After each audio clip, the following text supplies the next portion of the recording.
Ok, bah alors tout d'abord, ça me fait vraiment très plaisir de retrouver mes collaborateurs de l'époque sur le style aujourd'hui. Donc Olivier et Leila pour Digital Kingdom. Alors qu'est-ce que vous faites de beau avec votre entreprise dans le cadre du style ? Alors pour nous, le style, c'est une bonne opportunité de venir montrer ce qu'on fait. Et puis aussi de rencontrer des potentiels partenaires au niveau technologique ou autre, avec qui potentiellement on va pouvoir collaborer sur des projets clients. Voilà. D'accord. D'abord peut-être quelques mots sur Digital Kingdom. Tu veux en parler, Leila ? Oui, pourquoi pas. Alors Digital Kingdom, c'est notre société à Vevey. Donc on réalise ce type de dispositif. Donc transtechnologique. L'important, c'est de capter les gens, c'est de leur raconter une histoire, de leur passer de l'information.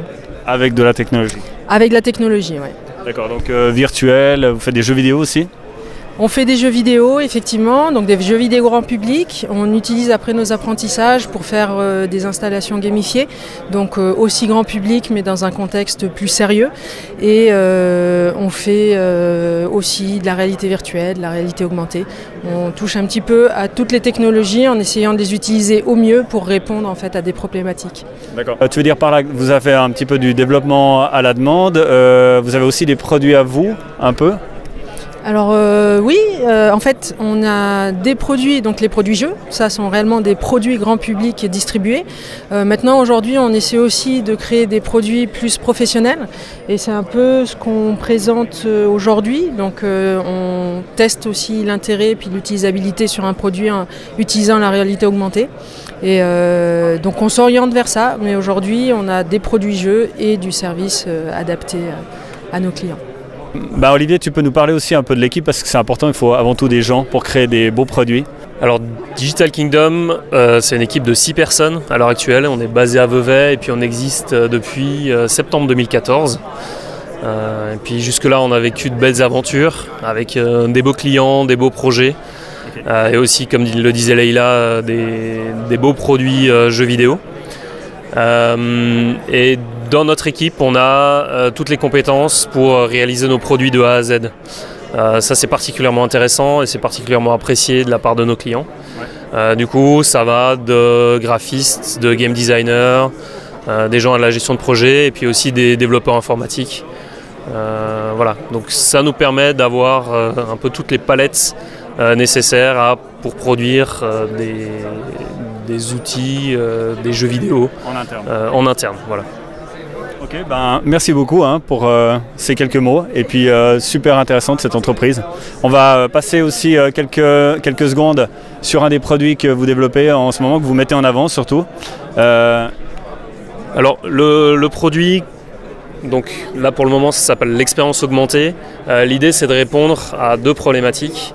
Que rencontrent les gens dans le retail marketing par exemple ou alors dans la muséographie. Le premier problème c'est de demander à l'utilisateur d'utiliser son smartphone pour faire quelque chose, voire d'installer une application. Mais dans ces cas-là on perd énormément de gens, on perd pratiquement 3/4 des utilisateurs quand on leur demande ce genre de choses. Donc l'idée c'est déjà d'avoir le device et les outils en propre, donc sans besoin de la part de l'utilisateur. Et l'autre réponse qu'on amène aussi, c'est conserver un lien physique avec les objets, avec les produits qui sont présentés, vous allez le voir tout à l'heure. L'idée c'est de ne pas basculer dans le tout digital. On a un peu en ce moment un problème de trop de digital. Et puis on a aussi sur certains produits des besoins de la part des gens qui veulent présenter leurs produits.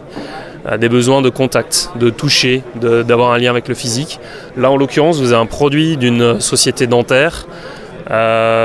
C'est un outil que les dentistes vont avoir dans les mains et du coup ils ont besoin de le toucher pour l'acheter, pour le découvrir, etc. Donc on est obligé de garder ce lien physique avec le produit. Voilà. D'accord. Alors donc le produit à l'heure actuelle s'appelle l'expérience augmentée. Il se compose d'un meuble sur mesure.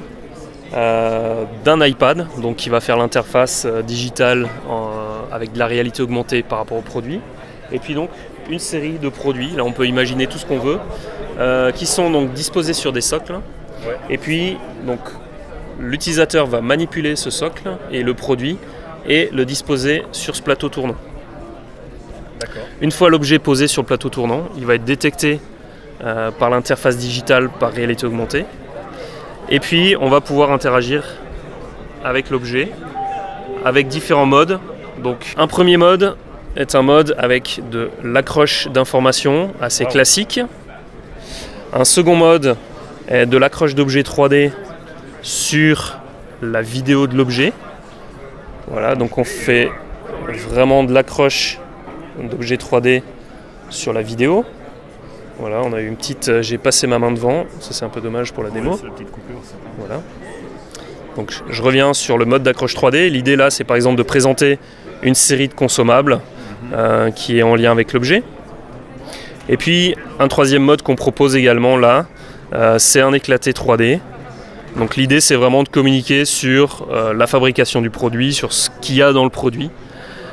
Et là donc on a une interaction, c'est-à-dire que l'éclaté est fonction de l'orientation de l'objet. Voilà.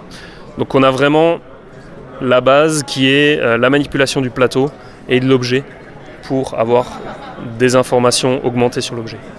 Si je prends un autre objet et que je le pose sur sa base, je vais avoir un accès à d'autres informations. Là, en l'occurrence, on va pouvoir communiquer sur l'entreprise, sur les valeurs de l'entreprise.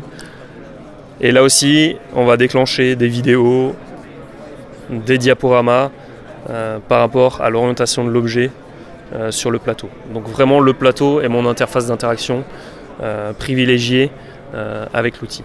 Okay. Voilà. Donc, par rapport à ça, on peut imaginer beaucoup d'utilisations possibles, des produits de type horlogerie ou tout produit industriel sur lesquels on voudrait communiquer sur de l'éclaté, sur de la customisation, sur des produits additionnels, etc. Donc là, c'est un prototype fonctionnel qui a été réalisé dans le cadre d'un produit dentaire avec l'entreprise. Mais on aimerait le développer pour le proposer pour pas mal d'autres utilisations.